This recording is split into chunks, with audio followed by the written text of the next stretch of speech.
Alright, so now it's time for the fundamental theorem of calculus. But to give you a little bit of a heads up and a clue as to where we're going here, think about this symbol and what it meant the first time we saw it. What was I asking you to find here? I was asking you to find some function that has this as a derivative, right? What we came to call the antiderivative of this function. What's also called the indefinite integral. So the indefinite integral would be 1/3 x to the third plus c, right? So this function has this derivative. Then more recently the symbol was used again, and we then gave it limits of what we call integration. And if I wanted you to find that, I was basically asking you to find on the curve of x squared, find the area under that curve from a to b, whatever a and b are. So and we call this the definite integral. So it's kind of interesting that this is called the indefinite integral, and this is the definite integral. Almost like this is general, this is more specific. Somehow these are related. This one's like it's not quite finished or something, and that this makes it more definite, where this is indefinite. But they're definitely related, and we are going to, through the fundamental theorem of calculus, find out how. And rather than show you like a big long proof of it, which is actually quite neat and elegant, we're going to talk about it more specifically, talk about a specific example. So I'm going to give you this to think about. We're just going to discuss it through this example. We have a function here, and we only have one data point in this function at this point, that on the x-axis we get seconds, and on the y-axis we have meters per second, which is kind of different, kind of weird, because we would typically have seconds and then meters. I would say after 2 seconds you've gone 4 meters, right? But we're saying, specifically here, after 10 seconds, or at 10 seconds, we measure a person. Let's say that they're running in a race. We measure a person going 9.49 meters per second. So what we're going to want to do is calculate how far this person has traveled. To do that, at this point, we kind of have to make some assumptions. We don't know anything else besides this one data point. So if we're going to use the data, we're going to have to say, well, we assume that he's always traveling at 9.49 meters per second over the entire 10 seconds. That's not very realistic for a race, but hey, maybe they had started at 9.49 meters per second, ran that speed the whole time for the whole 10 seconds. That's just what we're going to assume. So how are we going to calculate how far this person ran? So based on how fast they're moving and how long they moved that fast, how do we calculate how far they've gone? Well, there's a simple relationship between those three things. Distance equals rate times time. So we'll take the rate and we'll multiply it by the time. Take the rate of 9.49 meters per second times 10 seconds, and we get 94.9 meters. Okay, so if this person's been traveling at 9.49 meters per second for the full 10 seconds, they'll have traveled 94.9 meters. But that's just... that would be a really safe assumption to make if this person was in a race. Okay, so let's get more data then. That's what we need.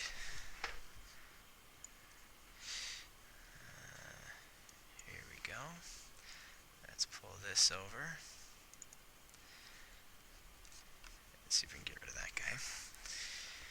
So now we know that after 5 seconds, this guy, or at 5 seconds, this person is traveling at 6.71 meters per second at the 5-second mark.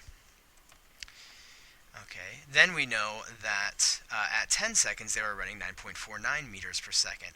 So to get a more accurate idea of how far they've gone, now we can say, well, between 0 and 5 seconds, we'll just say that they were going 6.71 meters per second.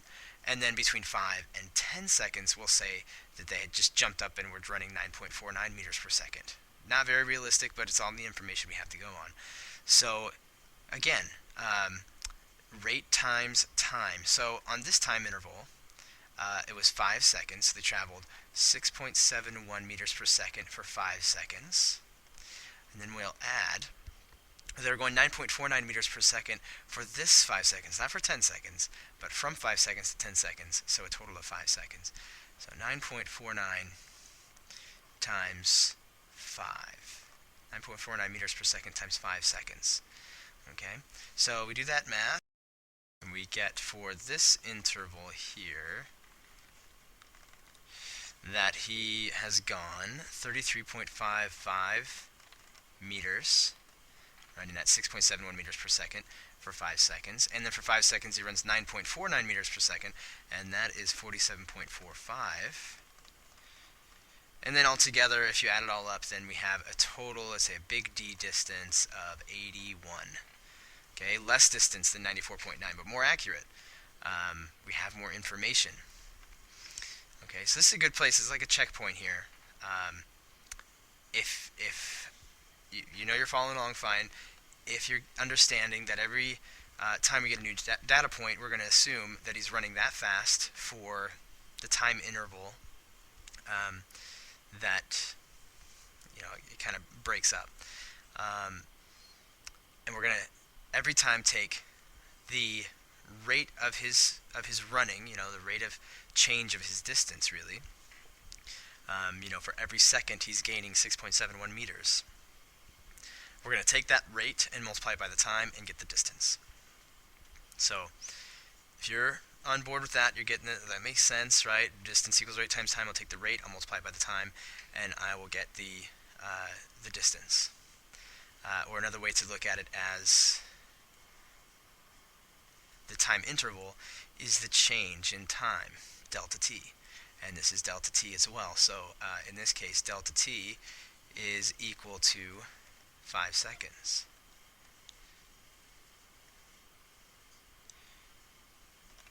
Okay. So for 5 seconds, he is going these rates of speed. All right. So let's get more data. We'll get a few more data points.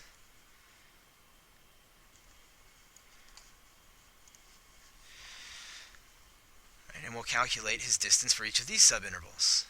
So this one's going to be, delta t is going to be equal to 2.5 seconds. So each time he's running 2.5 seconds, he's running 4.74 meters per second for that time. He's running 6.71 meters per second for this 2.5 seconds. And for this 2.5 seconds, he's running 8.22 meters per second. And for this 2.5 seconds, he's running 9.49 meters per second. Okay. So we're breaking it up into more and more and more subintervals is kind of the idea. Well, that's exactly the idea, not kind of the idea. Alright, so for this subinterval, we'll say he's running 4.75 times 2.5 seconds. And here he's running 6.71 meters per second for 2.5 seconds. And here he's running 8.22 meters per second for 2.5 seconds, so times 2.5. And here he's going 9.49 for 2.5 seconds. So now we'll find all of those distances, and we'll get 11.88 meters, 16.78 meters, 20.63,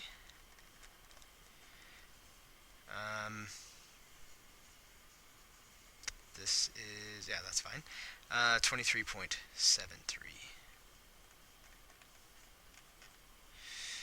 We'll get a big distance of, we just have to add all these together. We'll do that real quick.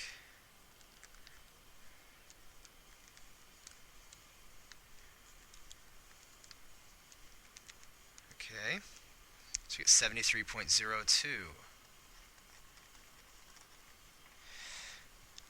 Alright, and we'll do one more. We'll get one more set of data that is just more and more subintervals. Right. And for each subinterval, we'll just say the rate of change, we'll just assume he's been running 3.35 meters per second this entire time, and we'll multiply 3.35 by that change in time, so that delta t here is 1.25. Okay, so every time we'll just take times 1.25. So we get what we're doing here. We're going to multiply 3.35 by 1.25, 4.74 by 1.25, and so we're going to break all of this up into 8 subintervals.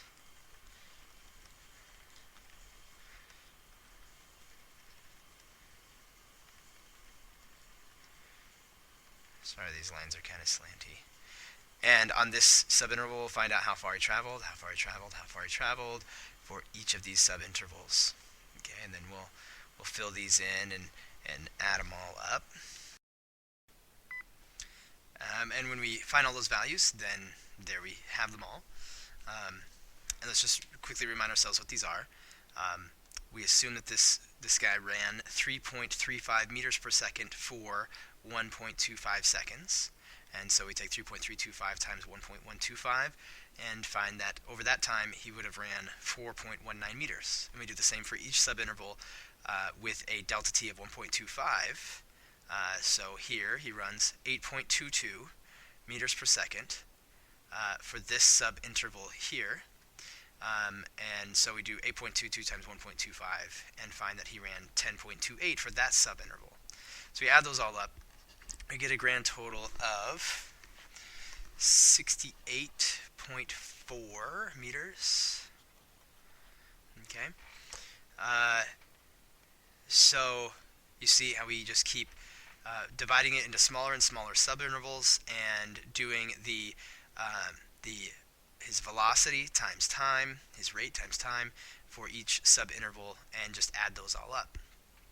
What I want to bring our attention to is, while we are finding the distance by finding the speed times the time, the rate of change times the time, you see what I'm tracing out there is a rectangle. So we are finding the distance that could also be interpreted as the area of this rectangle, where you have the rate times time, rate times delta t. Okay, and we could have the area of this rectangle added to that, this, and we do that for 8 rectangles. So while we are finding the distance, we also are finding the area of a rectangle that is the rate times the time. Same for over here. We're finding these rectangles. Rate times time could give us distance. It also could give us the area of these rectangles and these rectangles.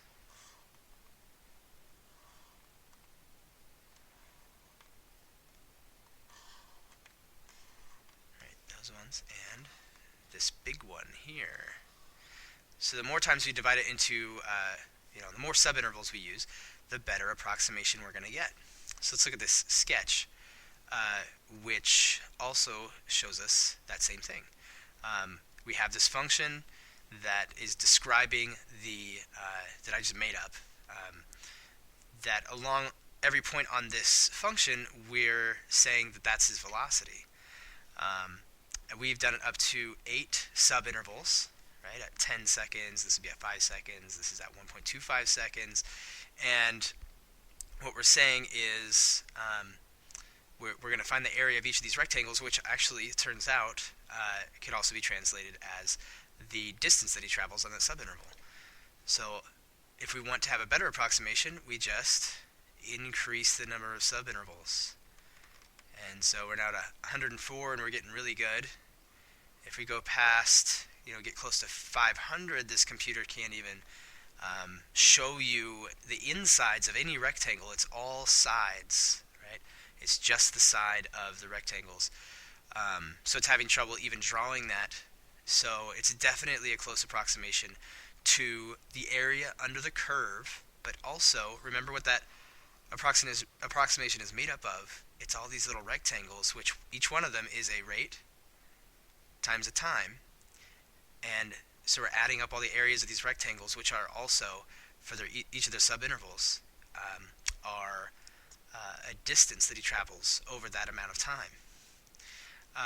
So if we go ahead and grab a picture of this, so now we have that image, and we can see again that each of those rectangles is approximating a distance traveled over that subinterval. So if we let all those subintervals, or that the number of subintervals or rectangles, go to infinity, like we've done before in the previous sections, we are going to be finding the area under that curve by adding up all of those rectangles. And so what we're finding, that's the definition of the definite integral from a to b of a function f of x dx. Actually, I'm just going to move this over here and write it the other way. Okay. So we're finding the definite integral from a to b of this function. In this case, the function is this velocity function. Okay, so that's what we found. But also think about this function. It describes the velocity. This guy here is the velocity function. So let's see if we can write on here and say this is the velocity function.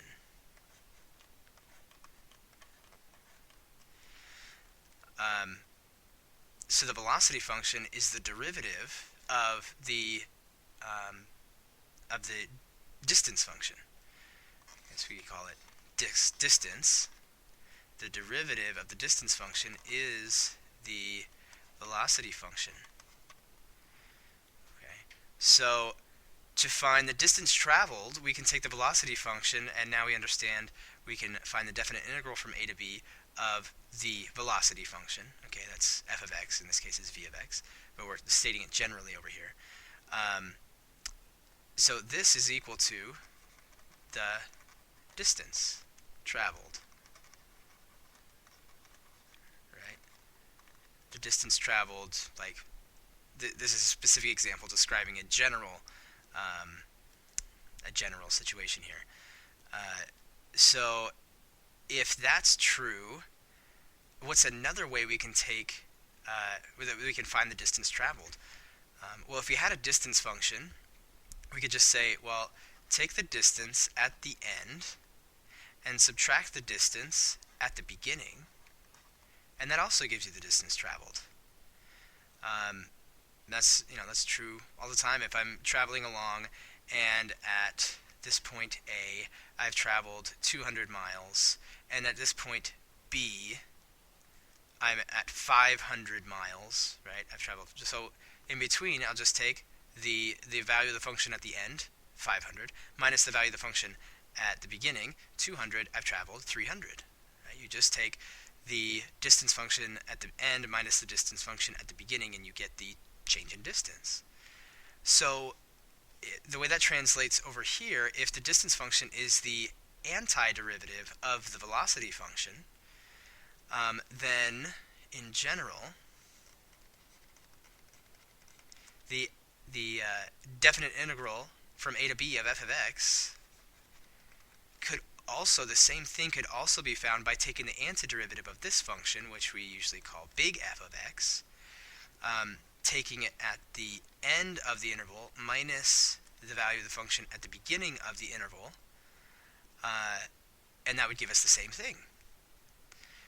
So hopefully by this specific example of somebody running a race and us tracking their velocity at steady subintervals, we've kind of displayed, at least in a specific example, we've displayed this, which is the fundamental theorem of calculus.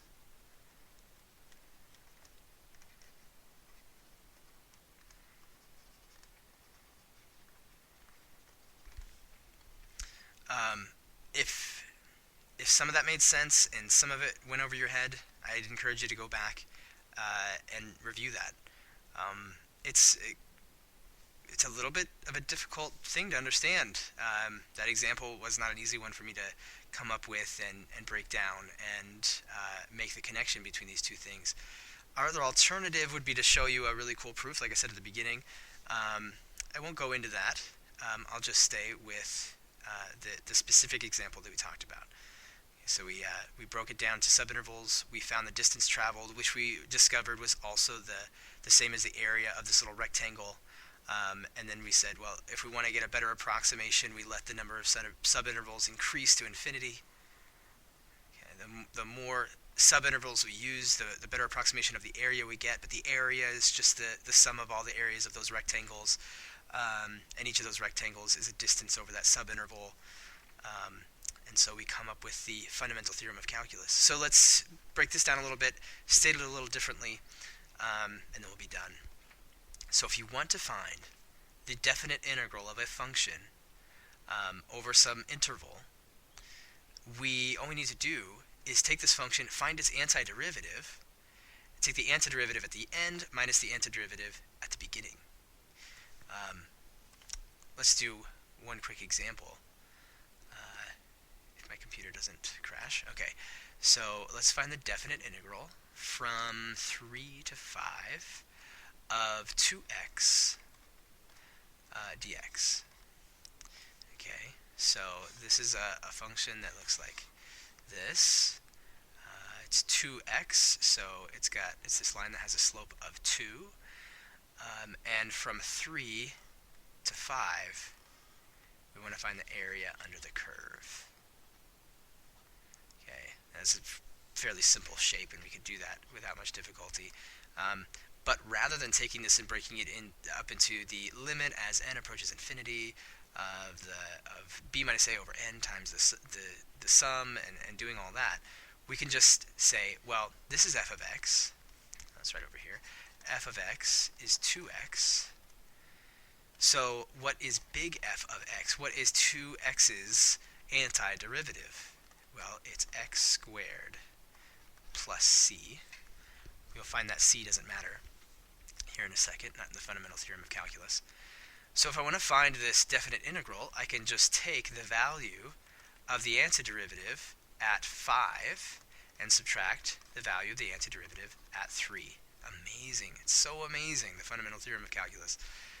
So we'll take x squared plus c. We'll plug in 5, so we'll get 5 squared plus c minus 3 squared plus c. You see why that c doesn't matter. C minus c cancels out. So we get 25 minus 9, 16.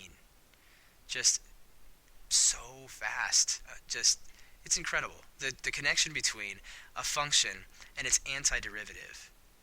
And just by taking the value of the antiderivative at one end of the interval minus the value of the antiderivative at the beginning, the left side of the interval, we find the area under this curve. It's just an amazing thing.